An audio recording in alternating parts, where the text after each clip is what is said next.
মহান রব্বুল আলামিনের শান অনুযায়ী আমাদের শান এবং আমাদের নাম কিছুই না। যদি হীরার সাথে কোন সাধারণ জিনিস যেমন কোন গম বা চাউলের তুলনা করা হয়, তাহলে সকলেই একটা জিনিস খেয়াল করবে যে হীরা কত মূল্যবান জিনিস, আর একটা দানা চাউল বা একটা গমের মূল্য এই হীরার সামনে কিছুই না। ঠিক তেমনি ভাবে মহান রব্বুল আলামিনের সামনে আমরা বান্দা যতই যাই করি না কেন, আমাদের আমল, আমাদের নামাজ, আমাদের রোজা, আমাদের জিকির, আমাদের তেলাওয়াত, আমাদের সমস্ত আমল, সব আমল করে একসাথে হলেও এই সমস্ত আমল সহকারে আমি এবং সারা বিশ্বের যত সৃষ্টি, সমস্ত সৃষ্টি মিলে কিছুই না। সুতরাং একটা জিনিস মনে রাখতে হবে যে কোন মালিক আমাদেরকে আপন করতে চায়, কে তিনি, এই জিনিসটার মানে এই জিনিসটার কিমত এবং মূল্য যে যত বেশি আদায় করতে পারবে, সে আল্লাহ তাআলার কাছে তত বেশি আল্লাহ তাআলার বন্ধু হিসেবে পরিগণিত হবে। এই জন্যে মূল্য আদায় করতে গেলে আগে আমাদেরকে ভাবতে হবে যে আমার অবস্থান আর আল্লাহ পাকের অবস্থান কি। আল্লাহ পাক তার অবস্থান সম্পর্কে কোরআন পাকের মধ্যে ইরশাদ করেছেন স্পষ্ট ভাবে। এক জায়গায় আল্লাহ পাক বলতেছেন, ফাআইনামা তুআল্লু ফাতাম্মা ওয়াজহুল্লাহ, তুমি যেদিকে তাকাইবা না, যেদিকেই তোমার দৃষ্টি যাবে, কত দূর যাবে, যেখানে যাবে। দৃষ্টির অর্থ দুই প্রকার, একটা দৃষ্টি হচ্ছে চোখের দৃষ্টি, আর একটা দৃষ্টি হচ্ছে মনের দৃষ্টি, অন্তরের দৃষ্টি, যেটা মানুষ দুই ভাবে দেখে। একটা হচ্ছে কল্পনার মাধ্যমে দেখে, আর একটা হচ্ছে স্বপ্নের মাধ্যমে দেখে, আর একটা হচ্ছে চিন্তার মাধ্যমে দেখে। এই মনের দৃষ্টি মোট তিন ভাবে দেখে, একটা হচ্ছে চিন্তার মাধ্যমে দেখে, স্বপ্নের মাধ্যমে দেখে, কল্পনার মাধ্যমে দেখে। এই কল্পনাকে বলা হয় মেডিটেশন। যাতে আমরা আমাদের লাইনে, সিলসিলার লাইনে মুরাকাবা বলি। শোনা যাচ্ছে?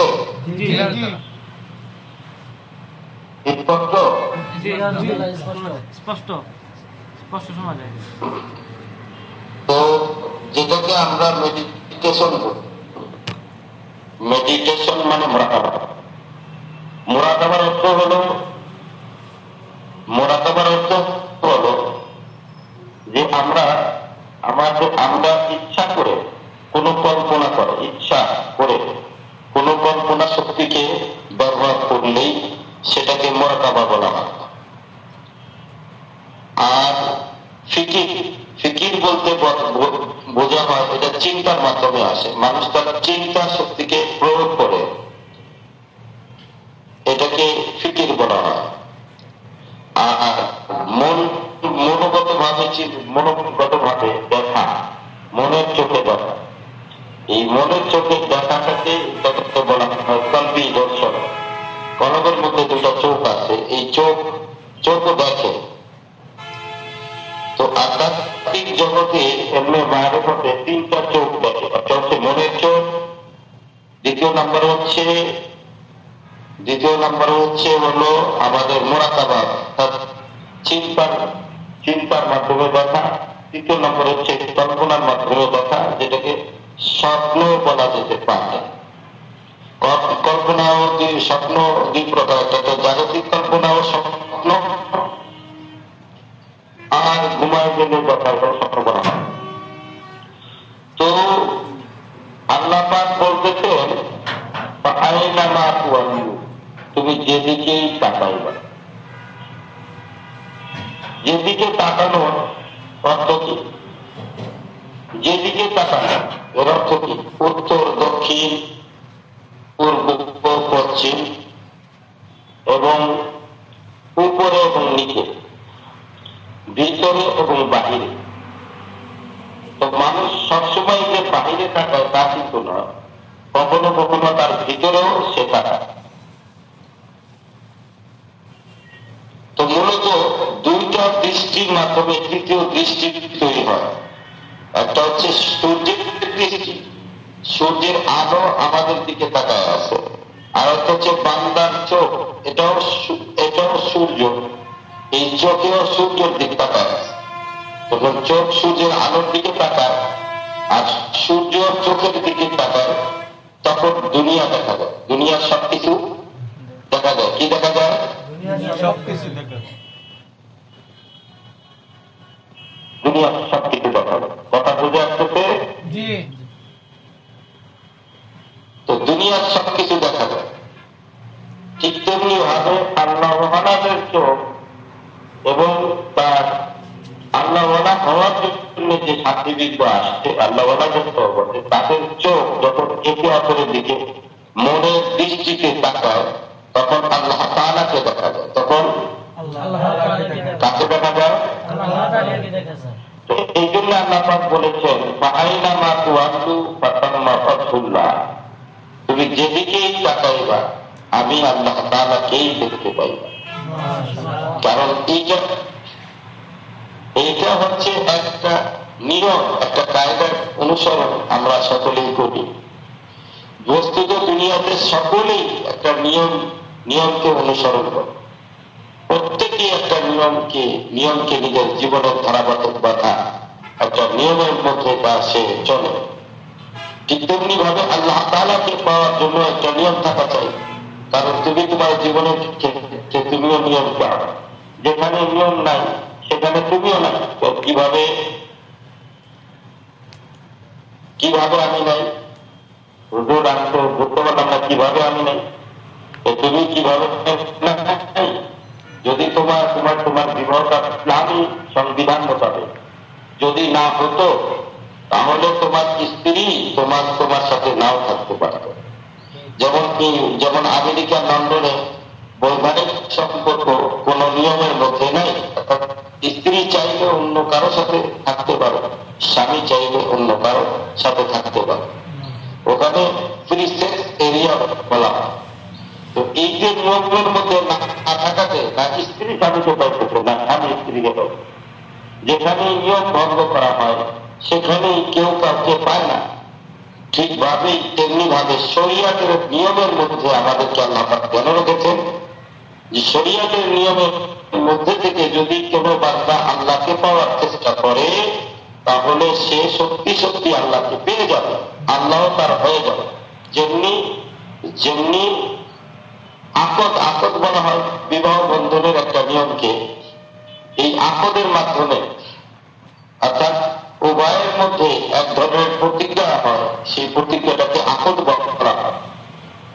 এই আকদের মাধ্যমে যদি বিবাহ হয়, আকদটা কোথা থেকে আসলো? শরিয়তের মাধ্যমে। শরিয়তের মাধ্যমে আকদ হয় আর আকদের মাধ্যমে বিবাহ হয়। যখন আকদের মাধ্যমে বিবাহটা হয়, তখন স্বামী স্ত্রীকে পেয়ে যায়, স্ত্রী স্বামীকে পেয়ে যায়। যদি বিবাহ কোন শরিয়তের নিয়মকে ভঙ্গ করে, যদি দুনিয়াবি কেউ কাউকে পছন্দ হইতে বা ডেটিং চেটিং করলো, রাত্রেবেলায় একটু সময় থাকলো, এই ছেলেও তার ব্যাপারে সন্দিহান থাকে, এই মেয়েও এই ছেলেটার ব্যাপারে সন্দিহান থাকে, না জানি আমার হয় কি না হয়, না জানি আমার হয় কি না। কথা সত্যি কি না? ঠিক তেমনি ভাবেই যদি শরিয়তের নিয়মকে ভঙ্গ করা হয়, তখন ইলমে মারিফাতের কোনো মূল্যই থাকে না। কারণ ইলমে মারিফাতে আল্লাহ পাক ইলমে মারিফাত অর্থাৎ আল্লাহ তাআলার সাথে সম্পর্ক করার জন্য শরিয়তের একটা বাঁধা ধরা নিয়মকে আল্লাহ তাআলা অনুসরণ করতে বলেছেন। ওইটা কি নিয়ম? ইয়া আইয়ুহাল্লাযীনা আমানু তাকুল্লাহা ওয়া কুনু মা'আস সাদিকিন। এই ইমানদারগণ, তোমরা তাকওয়া অর্জন করো, এবং শুধু তাকওয়া অর্জন নয়, তাকওয়া অর্জন করতে যদি তুমি চাও তো মুত্তাকিগুলো আল্লাহওয়ালা বান্দাদের সাথে তোমার সম্পর্ক রাখো এবং সম্পর্ককে মজবুত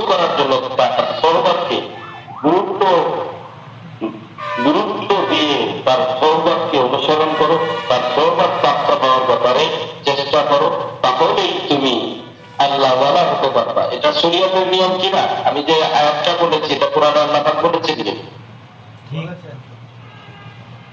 যদি আল্লাহ পাক কোরআন পাকের মধ্যে এই কথা বলে থাকে তাহলে তো এটা শরীয়তের নিয়ম। এই শরীয়তের নিয়মের মধ্যে থেকে যে ব্যক্তি আল্লাহকে পাওয়ার চেষ্টা করবে সহবতের অর্জন করার মাধ্যমে সে ব্যক্তি আল্লাহকে পেয়ে যাবে। তো দোস্ত, এই জন্য আল্লাহ পাকের অবস্থান জানা দরকার। আল্লাহ বলতেছে তুমি যেদিকে তাকাও আমি আল্লাহকে দেখতে পাই। বাহ্যিক ভাবে আমরা যেদিকে তাকাই আল্লাহকে তো দেখি না। আল্লাহর সৃষ্টিকে দেখি, গাছকে দেখি, আল্লাহর সৃষ্টি আসমান দেখি, আল্লাহর সৃষ্টি জমিন দেখি, আল্লাহর সৃষ্টি এই সৃষ্টি বা মহাজগতে বিভিন্ন বিস্ময়কর আল্লাহর সৃষ্টিগুলো আমাদের চোখে পড়ে। বাহ্যিকভাবে তো আল্লাহ পাককে দেখা যায় না। কোরআনের আয়াতে আল্লাহ পাক বলতেছে তুমি যেদিকেই তাকাইবা আমি আল্লাহকে দেখতে পাবো। আল্লাহ তো বলতেছে আমি আল্লাহকে দেখতে পাইবা, অথচ আমি যেদিকে তাকাই সেদিকে তো আল্লাহকে দেখা পাবো না। আমি উত্তরে যখন দেখি, দক্ষিণে যখন দেখি, পূর্বে যখন দেখি, পশ্চিমে যখন দেখি, উপরে যখন দেখি, নিচে যখন দেখি, প্রত্যেকটা সময় আমি আল্লাহকে দেখতে পাই না, আল্লাহর সৃষ্টিকে দেখতে পাই। তাহলে আল্লাহকে দেখার জন্য আরো একটা চোখ আছে, সেই চোখটা লাগে। এই চোখ দিয়ে বাইরে তাকালেই যে আল্লাহকে দেখা যাবে, এই আয়াতের মধ্যে আল্লাহ পাক এভাবে বলেন নাই। আল্লাহ পাক যেটা বলতে পারতেন যে তোমার ভিতরে, কলবের ভিতরে দুটি চোখ আছে, তুমি আমাকে ওই চোখ দিয়ে যদি দেখতে পারো তাহলে এই মহা সৃষ্টিময় জগতের মধ্যে যেখানে তাকাইবা সেখানে আমি আল্লাহকে দেখতে পাই। তো এই যে বাহ্যিক চোখ তো গাছপালা দেখে, কিন্তু অন্তরের চোখ মাওলা পাককে দেখে। তো ওটা কিভাবে দেখে একটু আগেই এ ব্যাপারে আমি ব্যাখ্যা দিয়ে দিয়েছি। যেমন সূর্য তোমার দিকে তাকিয়ে আছে, তুমি সূর্যের দিকে তাকিয়ে আছো, সূর্যের আলোর দিকে তাকিয়ে আছে। এই দুজনের তাকাতাকির কারণে পৃথিবীটা তোমার সামনে স্পষ্ট হয়ে গেছে। যদি তুমি অন্ধ হইতা তো পৃথিবীতে জীবিত থেকেও তুমি পৃথিবী দেখবা না। অথবা তোমার চোখ আছে, সূর্য না থাকতো, রাত আসতো, সূর্য যখন না থাকে তখন তো অন্ধকার হতো। কথা ঠিক কিনা? তো সূর্য যখন না থাকে তখন অন্ধকার হয়ে যায়। দোস্ত, ঠিক তেমনি ভাবে সূর্য না থাকলেও যেমন দুনিয়া দেখা যায় না, চোখ না থাকলেও তেমনি দুনিয়া দেখা যায়।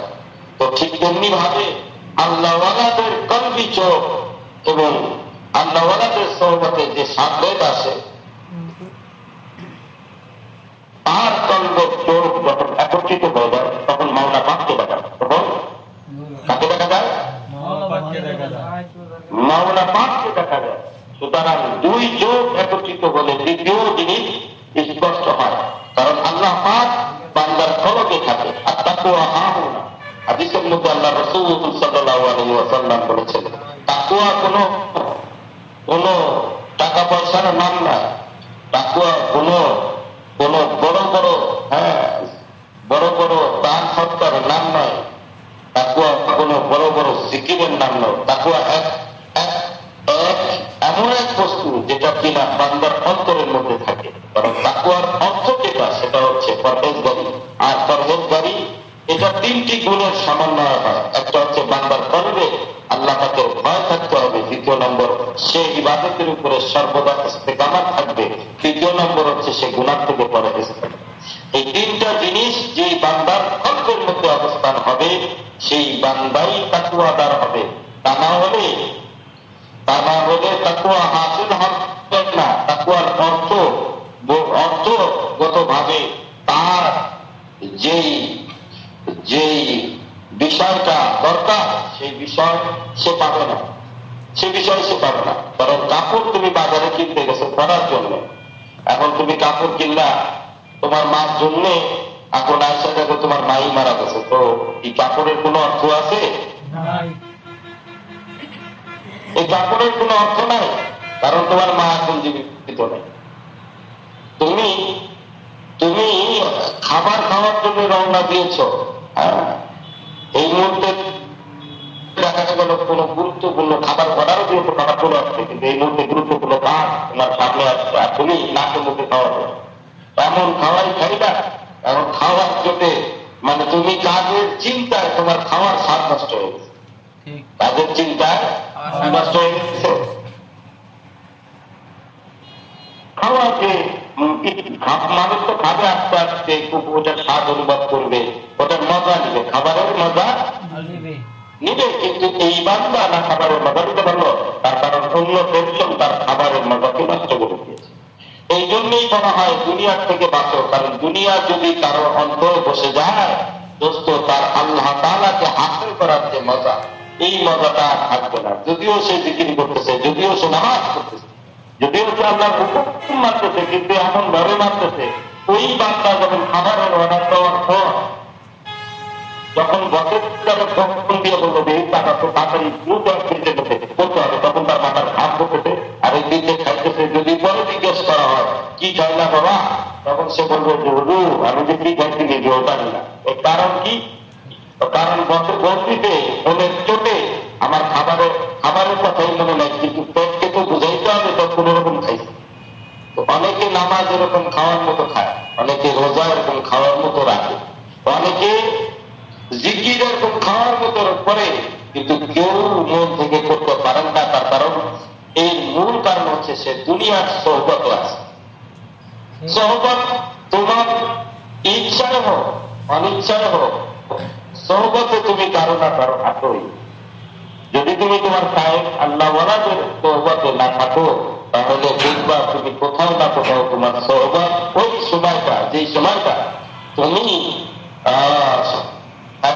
সোহবতে কাটাইলে না, ওই সময়টা কেউ না কেউ তোমাকে সোহবত দিতেছে। হতে পারে সেটা তোমার পারিবারিক সোহবত, হতে পারে সেটা তোমার চাকরিগত সোহবত, হতে পারে সেটা দুনিয়ার নেতা, কিন্তু এই সমস্ত কিছুই তোমার ওই খাবারের মতোই, যে খাবার তোমার আখিরাতের স্বাদ এবং গন্ধ আর মজাকে নষ্ট করে দিচ্ছে। তো দোস্ত, সত্যিকারের যদি স্বাদ পেতে চাও, সত্যিকারের যদি মজা পেতে চাও, সত্যিকারের যদি আল্লাহকে হাসিল করতে চাও, তো তোমার চোখ এবং শায়েখের চোখ উভয়ের দেখা সমান যেন হয়। তুমি একভাবে দেখবা তো শায়েখ আরেক ভাবে দেখবে, তো মাওলা পাককে দেখা যাবে। যদি দুজনের দেখা সমান হতে হবে দোস্ত। যদি তুমি তোমার দেখা শায়েখের মতো না দেখো, তুমি তোমার দেখাকে শায়েখের দেখার সাথে না মেলাও, তাহলে তুমি মাওলা পাকের স্বাদ এবং গন্ধ পারবা না। দোস্ত, এই জন্য আল্লাহওয়ালাদের সোহবতে থাকার কথা। কি কারণে আল্লাহ পাক নির্দেশ দিয়েছেন? তার কারণ তুমি যদি মাওলাকে চাও আর মাওলার সাথে সম্পর্ক করতে চাও, তো আল্লাহওয়ালারা যেভাবে দেখে, যেভাবে চিন্তা করে, যেভাবে বিক্রি করে, তুমি তোমার চিন্তা বিক্রি এবং সবকিছুকে আল্লাহওয়ালাদের সাথে মিলায় না। এই জন্যই আল্লাহ পাক বলেছেন ফাআইনামা তুওয়াল্লু ফাতাল্লাহুল্লাহ, তুমি যেদিকেই তাকাইবা আমি তো আল্লাহকে দেখতে পাইবা। তাজাল্লি তেরি জাত কি সুবাসু হে, जिधर देखता हूँ तू ही तू है, बदलनी तेरी जात की सुबसू है, जिधर देखता हूँ तू ही तू है।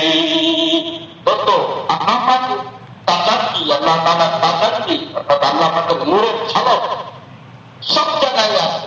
আসমানে আছে, জমিনে আছে, ডাইনে আছে, বামে আছে, উত্তরে আছে, দক্ষিণে আছে, পূর্বে আছে, পশ্চিমে আছে, উপরে আছে, নিচে আছে, তোমার ভিতরে আছে, বাহিরে আছে। কিন্তু তোমার ওই চোখ নাই, তোমার ওই চোখ না থাকার কারণে তুমি দেখতে পাচ্ছ না। তার কারণ তোমার চোখকে তোমার আপন শারীরিক সাথে মেলাও নাই। সূর্যের আলোর দিকে তোমার চোখ যখন পড়লো তো দুনিয়া দেখা গেল, ঠিক তেমনি ভাবে শায়েখের চোখের ওই নূরের সাথে তোমার ভিতরের চোখের নূর, চোখের আলো যখন একত্রিত হলো, তখন মাওলাকে দেখা যায়। কে বলেছে মাওলাকে দেখা যায় না? আল্লাহ পাক ইরশাদ করেছেন যে সব জায়গায় আল্লাহর তাজাল্লি আছে, নূরের ঝলক আছে। এটা আল্লাহ পাক কোরআন আপনাদের মুখে বলছে কি والله نور السماوات والأرض مثل نوره كمصباح فيها مصباح আল্লাহ পাক বলতেন আপনার জমিনের নূর তার নূরটা হলো এমন যেমন কোন হারিকেনের ভিতরে একটি দিয়া করতেছে ওই দিয়ার উপরে চিকনির মাধ্যমে তামাক আলো সমস্ত ঘরের মধ্যে ছড়ায় গেছে। কথা ঠিক কিনা